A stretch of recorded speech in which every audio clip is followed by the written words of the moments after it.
Bringing it to Washington now, where the impeachment showdown enters an intense new phase this week. As President Trump heads to London for the NATO summit today, House Intelligence Committee members will have their first look at Chairman Adam Schiff's report that makes the case for impeachment. On Tuesday, that committee will vote to send the report to the House Judiciary Committee, which will hold its first impeachment hearings Wednesday. Our senior White House correspondent Cecilia Vega is tracking all the latest. And Cecilia, overnight, we learned that the president's lawyers have decided not to participate, at least for now, in those Judiciary Committee hearings.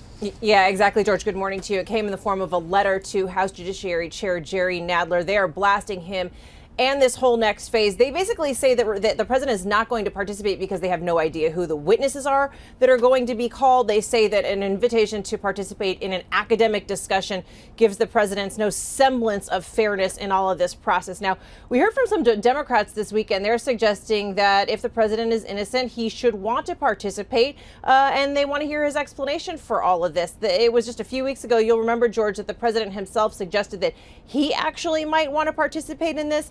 At least for now, it seems like that is not happening, and the White House is going to continue with this defense of stonewalling this investigation. None of the president's top aides have testified right now. Meantime, though, they are at least leaving open, the White House lawyers leaving open the possibility of participating later in the process.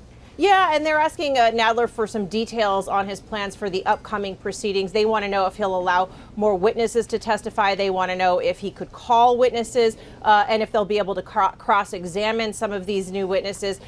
George, we are, though, seeing some semblance of cracks in the ranks among Republicans. At least a few are discussing whether the president should or should not participate. There's some difference and division on that. Some suggest that the president might want to participate, and especially if he can present evidence, but others are saying he should stay out of this. This has not been a fair process from the start. In the meantime, Cecilia, the president is flying to London this morning for that NATO summit, and those meetings have been very fractious meetings under President Trump.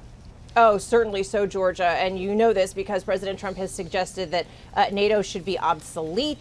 This comes at a time when the U.S. is reducing its contributions to NATO's budget. But he's got a number of meetings scheduled with world leaders. Of course, all this happening in the midst of the British elections. Those are happening in just a few days. The Brits want him to stay out of their domestic policies. We shall see. Cecilia Vega, thanks very much, man.